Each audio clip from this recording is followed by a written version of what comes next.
అతి త్వరలో గుర్తుంచుకోండి, ఫిబ్రవరి 4వ తారీఖు అంటే వచ్చే ఆదివారం సాయంత్రం 5 గంటలకు విశాఖపట్నం ఎంపీగా నేను పోటీ చేస్తున్న మన క్యాంపస్లో మేఘాలయ హోటల్ ప్రక్కన ఆసిల్మెట్ట మేఘాలయ హోటల్ ప్రక్కన ఉన్న మన గ్రౌండ్స్లో, అర్థమైందా? వైజాగ్ వాళ్ళందరూ రాజేష్ కుమార్, సత్య,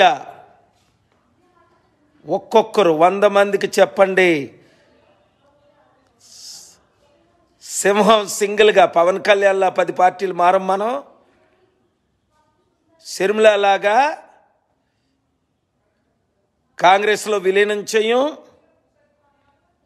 చిరంజీవిలాగా రామ్ టెంపుల్కి సరెండర్ అయ్యి పద్మ విభూషణ్కి వెళ్ళాం. నోబెల్ పీస్ ప్రైజ్ను కాల్తో తన్నా 3 సార్లు, 20-30 సార్లు నామినేట్ చేశారు. ఇదే మోదీ గవర్నమెంట్, మన్మోహన్ సింగ్ గవర్నమెంట్, ప్రపంచంలో గవర్నమెంట్స్ అన్నీని. సురేష్, మనకి నోబెల్ పీస్ ప్రైజ్, భారతరత్నాలు నథింగ్. ప్రపంచ శాంతి కావాలి, మీ అందరూ అభివృద్ధి కావాలి. నిరుద్యోగ సమస్య, విశాఖపట్నంలో నన్ను ఎంపీగా మీరు గెలిపించండి. కొండేటి, మరలా ఒక మణిపూర్ ఘటన జరగదు. రెడ్డి వింటున్నావా? ప్రసన్న కుమార్, శ్రీకాంత్, విజయ్ కల్వా, కులాలకు మతాలకు అతీతంగా మీరు పనిచేయండి. పార్టీలకు అతీతంగా భీమిల్లో ఉన్నవారు, ఎస్కోట్లో ఉన్నవారు, గాజువాకలో ఉన్నవారు, వైజాగ్ సౌత్, నార్త్, ఈస్ట్, వెస్ట్లో ఉన్నవారు, విజయ్ కల్వా, కష్టపడండి. 60 రోజులు మన సత్తా మోదీకి చూపిద్దాం. ఇప్పుడున్న వాళ్ళు జగను, చంద్రబాబు, పవన్ కళ్యాణ్ మోదీ తొత్తులు కదా. అదానీని ఢీ కొనగలిగారా? స్టీల్ ప్లాంట్ని ఆపగలిగారా? కోర్టుకెళ్ళి మరి ఆపా. అది మీకెవరు కావాలి?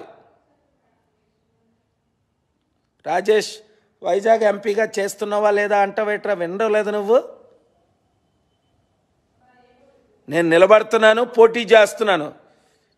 మీకు ఇదే లాస్ట్ ఛాన్స్. నన్ను గెలిపించుకుంటే దేశం కాపాడుకుంటారు, రాష్ట్రాన్ని కాపాడుకుంటారు. క్రైస్తవులు, ముస్లింలు, హిందూస్ పీస్ లవింగ్ ఉంటారు.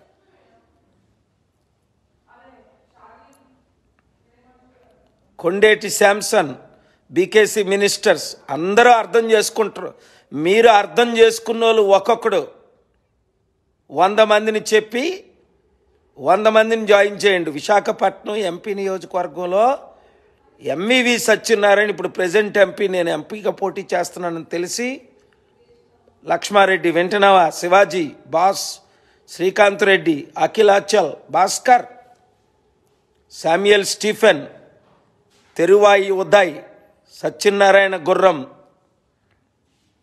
కరెక్ట్. మనకు తప్ప ఎవరికి సత్తా లేదు. అందరూ అమ్ముడుపోయారు. మోదీకి అమ్ముడుపోయారు, బీజేపీకి అమ్ముడుపోయారు, ఆర్ఎస్ఎస్ అమ్ముడుపోయారు, కాంగ్రెస్ అమ్ముడుపోయారు, అందరికి అమ్ముడుపోయారు.